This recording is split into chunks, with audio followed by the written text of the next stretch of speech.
Siku moja iliwahi kunitokea mimi kisa mwenyewe kabisa. Bwana mmoja kilema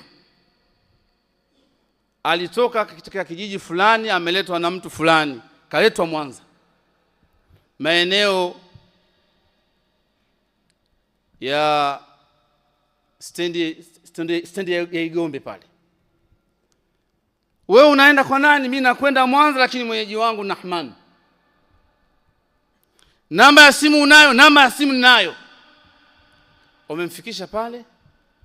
Sasa mpigie mwenyeji wako, sema wewe nenda, hakuna wasiwasi, mimi nitapigia simu, atakuja kunichukua. Akapiga simu, simu haipatikani.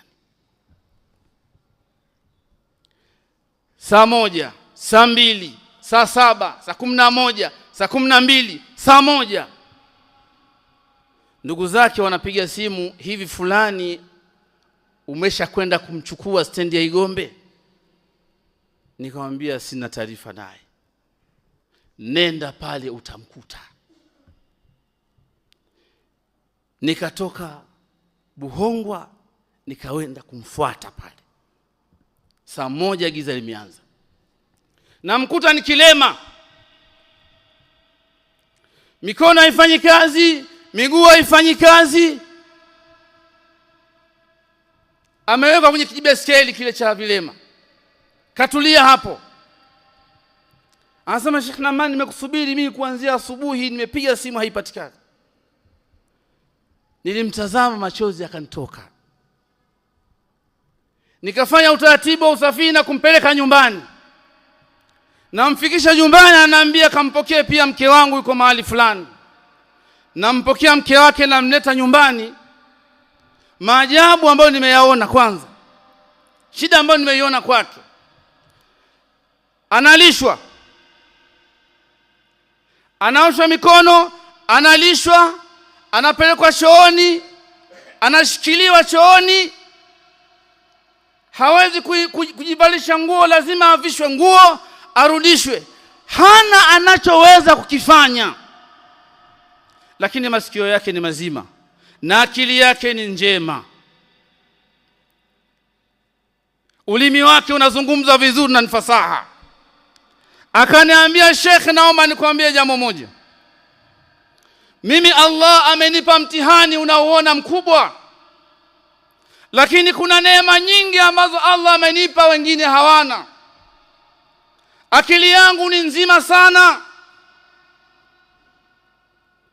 masikio yangu yanasikia, naipata ladha ya Qur'ani ninaposoma kwa sauti nzuri, lakini naweza kumdhukuru Allah subhanahu wa ta'ala kwa sababu ulimi wangu ni mzima. Lakini nimepata bahati ya kuhurumiwa na wanadamu.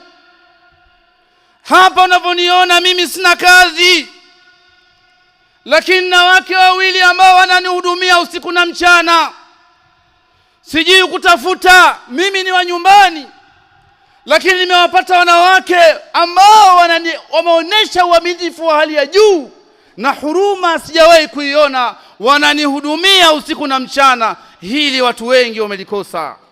Kuna watu ni matajiri leo, wana kila kitu, lakini wake zao wanawadharau wala hawatilii manani. Lakini akasema neema ya pili ambayo Allah ameniruzuku, ukinitazama mimi ni sawa sawa na mtu aliochorwa, lakini Allah amenitunuku neema kubwa. Alhamdulillah. Kaambia, neema gani hiyo? Akasema, huyu mke unayomuona hapa ni mke mdogo, alafu mke mwingine yuko nyumbani kijijini. Mimi kila mwaka nazaa, napata watoto wawili. Mimi ni bandika bandua, na zaidi ya watoto 10. Hali yangu hii, lakini Allah ameniruzuku neema ya watoto bandika bandua.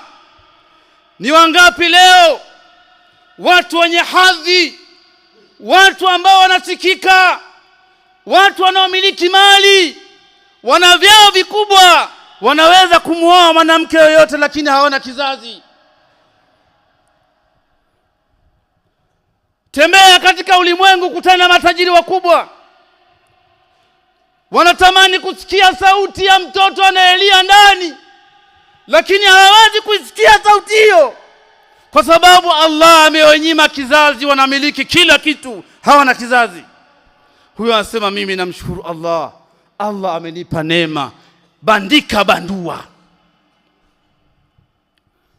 Swali langu, Allah amekupa viungo ambavyo ni salama. Namaliza hotuba yangu. Viungo hivi unavitumia kuonesha unamshukuru Allah. Sio wewe Muislamu ambaye unasikia adhana inaadhiniwa mahali ambapo pahitaji gharama, watu wanaswali mpaka wanamaliza, au umeketi katika duka lako au umeketi katika mji wako mpaka swala inamalizika, umepewa viungo salama, ni kutembea unafika msikitini. Sio wewe.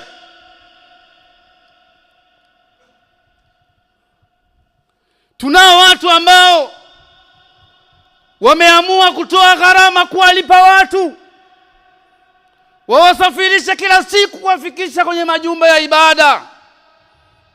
Kila kipindi cha swala ana dereva wake, ana nani, lazima amshike ampeleke kwenye ibada. Yupo tayari kumlipa kwa mwezi, lakini akafanya ibada. Wewe una viungo salama, haumuoneshi Allah kuwa mimi nakushukuru. Lakini tumwangalia yule ambaye amepewa neema ya mali. Allah akikupa viungo salama anakudai, na Allah akikupa mali anakudai. Je, jitafakari mali zako. Kuna maskini yoyote ambaye akikaa na kutaja kwa fulani huwa ananisaidia? Kuna mjane yoyote muhitaji ambaye akikaa na kuombea dua kwa fulani ananisaidia? Je, kuna shekhe yoyote ambaye anasimamia mambo ya dini, anasimamia mambo ya kusomesha watu, wamjua na alalama kuwa na haja ya kupata kitu cha kusimamisha dini? Je, una shekhe yoyote ambaye akikaa anakutafakari kuwa kheri yako, neema ambayo Allah subhanahu wa ta'ala amekupa inafanya kazi ya dini? Kama hujui kuwa neema hiyo neema, wa in ta'uddu ni'matallahi la tuhsuha, mkizihesabu neema za Allah hamwezi mkadhibiti hesabu zake. Kila mmoja ajikague anayo neema.